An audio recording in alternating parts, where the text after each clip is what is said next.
Hello, my name is Leo. I'm the maker of Rolling Stock. This is episode 2 of the making of Rolling Stock.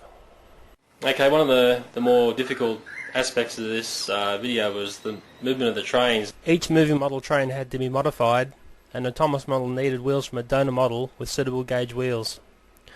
A small aluminium sled was glued beneath the model, painting it black to help hide the modifications. Piano wire was attached to each model when needed. Once again, painting this black helped hide the wire. The coal trucks needed lead weights for stability. When the tracks are removed, it's easy to see the piano wire. Here are all the modified models used in the video. Even the crane had small sleds attached. Names were posted to identify each model, so there were no mistaken identities while making the video. In all, 7 Thomas models were used. Some were stunt Thomases, doing the dangerous work in the scenes when the Mad Bomber is hard at work. After Andy's shed explosion, he was stripped of his paint. The exploded Thomas was custom cut by hacksaw to resemble bomb damage. The sling you see in the video is actually a shoestring.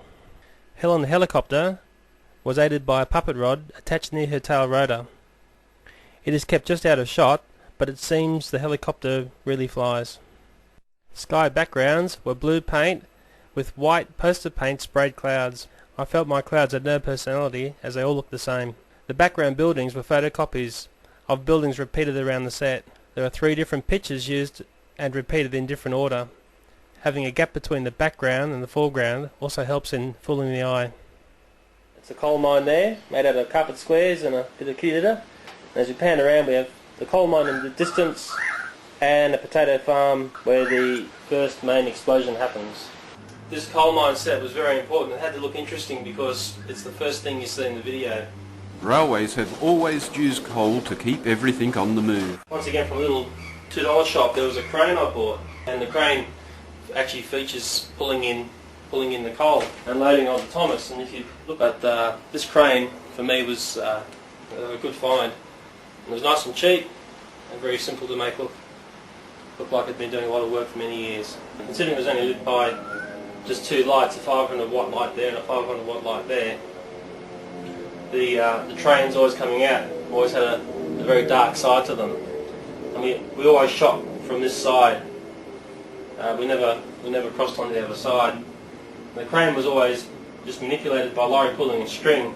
This potato farm area ended up being quite a large size.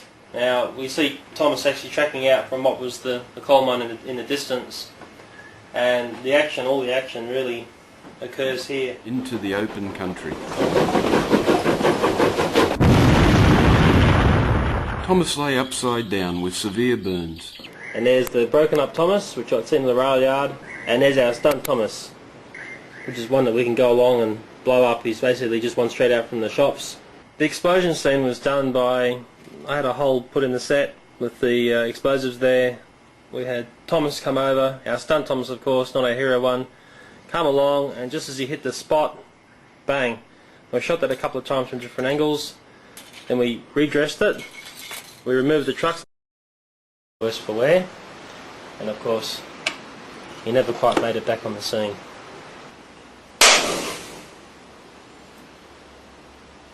Standing by. Okay.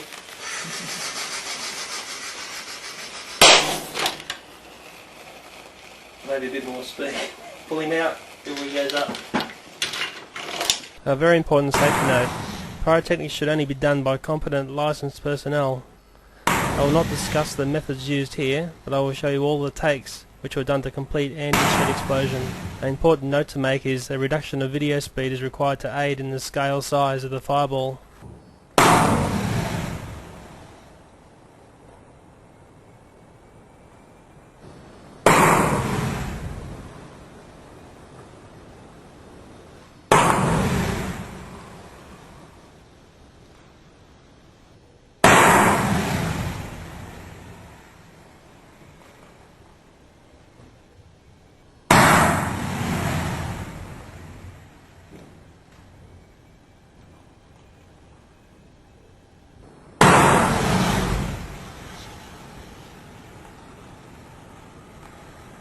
Andy couldn't believe his eyes.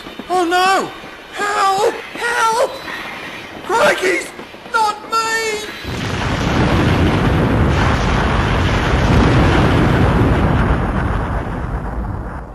Still haven't learned the lesson. This is nearly the end of all of this, and I've still got these sets at this awkward angle, which has been the main complaint of the whole production.